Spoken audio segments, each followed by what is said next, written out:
Halo, perkenalkan nama saya Niko Ilham, NPM 2010252. Kali ini saya akan mempresentasikan tugas meresensi untuk melengkapi tugas filsafat hukum.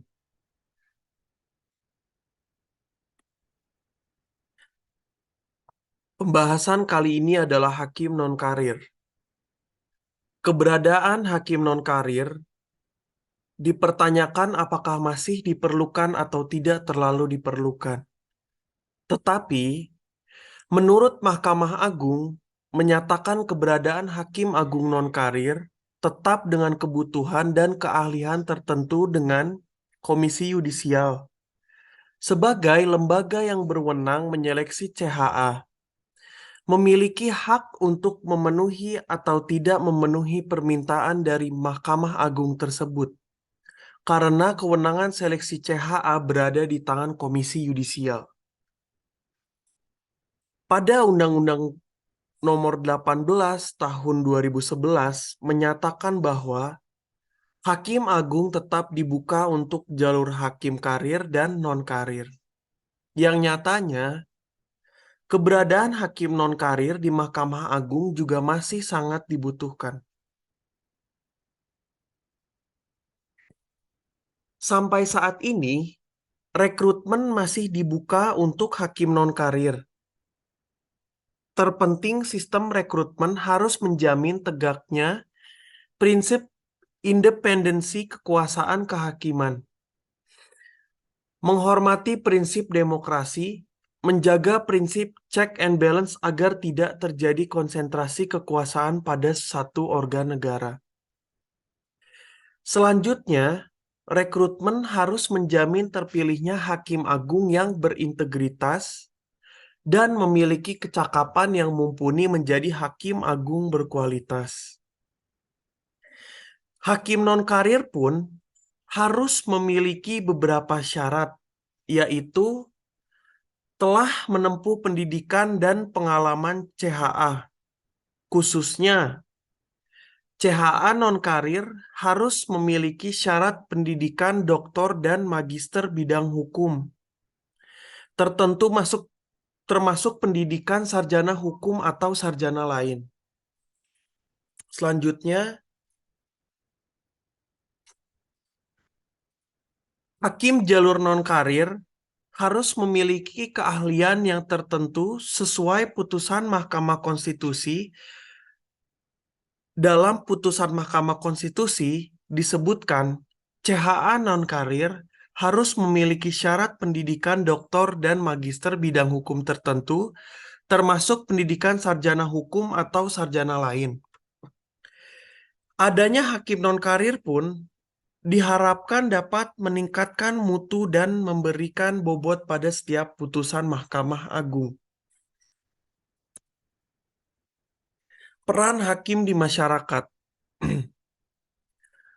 Hukum diharapkan menjadi alat untuk menciptakan keteraturan dan keadilan dalam kehidupan bermasyarakat.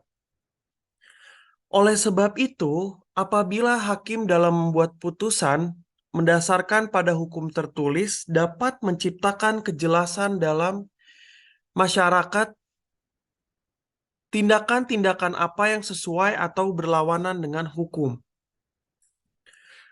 Seumpama ada dua tindakan pembunuhan yang dilakukan oleh para pelaku yang berbeda latar belakang sosialnya, seorang pelaku miskin sementara pelaku lainnya kaya, terhadap tindakan para pelaku ini, hakim memutuskan tanpa pandang bulu atau tanpa melihat latar belakang sosialnya. Hakim membuat keputusan yang sama terhadap keduanya, berdasarkan hukum tertulis yang mengatur tentang tindakan pembunuhan. Pada poin ini, hakim telah membuat keputusan yang mengedepankan kepastian dalam penegakan hukum dengan mengabaikan latar belakang sosial para pelaku kejahatan.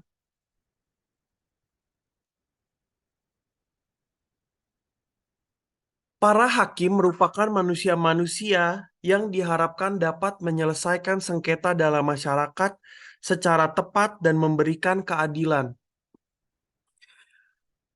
Hakim bukan pihak yang diharapkan melulu memberikan hukuman yang kaku sebagaimana disebutkan suatu hukum tertulis.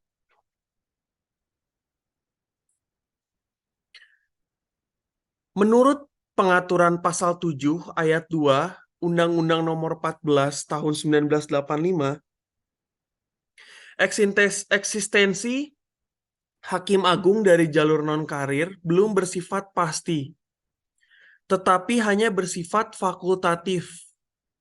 Hal ini dapat dilihat dari bunyi frasa pasal 7 ayat 2 Undang-Undang Nomor 14 Tahun 1985 yang berbunyi, dalam hal-hal tertentu, dapat dibuka kemungkinan untuk mengangkat hakim agung yang tidak didasarkan atas sistem karir dengan syarat bahwa yang bersangkutan berpengalaman sekurang-kurangnya 15 tahun di bidang hukum. Salah satu pasal yang diubah adalah pasal 7 ayat 2 yang semula berbunyi, dalam hal-hal tertentu dapat dibuka kemungkinan untuk mengangkat hakim agung yang tidak didasarkan atas sistem karir dengan syarat bahwa yang bersangkutan berpengalaman sekurang-kurangnya 15 tahun di bidang hukum. Kemudian diubah menjadi apabila dibutuhkan, hakim agung dapat diangkat tidak berdasarkan sistem karir dengan syarat salah satunya adalah berpengalaman dalam profesi hukum dan atau akademis hukum sekurang-kurangnya 25 tahun.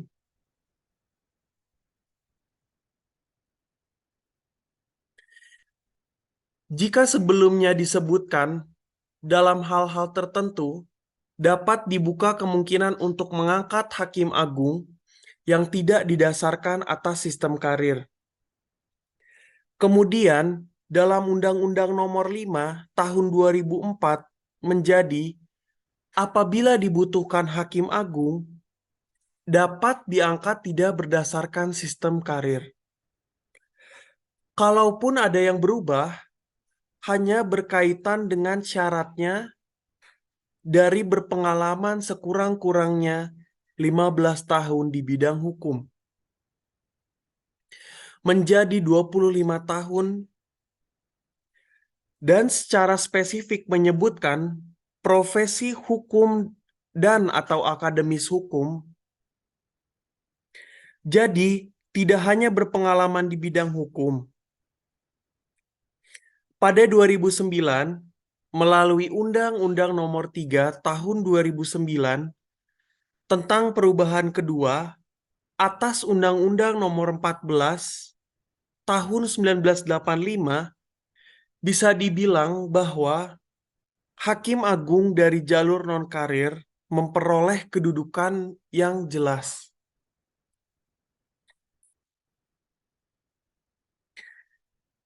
Maksudnya jelas adalah tidak lagi hanya bersifat fakultatif, tapi bersifat pasti dan imperatif, yaitu mengharuskan hakim agung berasal dari jalur hakim karir dan jalur non-karir. Hal itu diatur dalam pasal 6B ayat 2 Undang-Undang Nomor 3 Tahun 2009 yang berbunyi,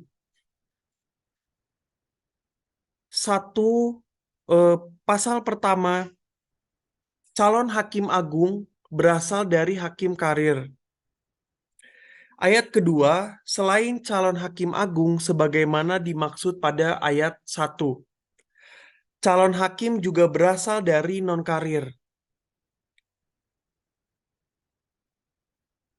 Sudah selesai pembahasan eksistensi hakim non-karir.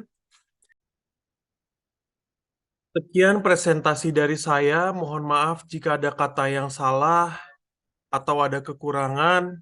Wabillahi taufiq walhidayah. Wassalamualaikum warahmatullahi wabarakatuh. Terima kasih.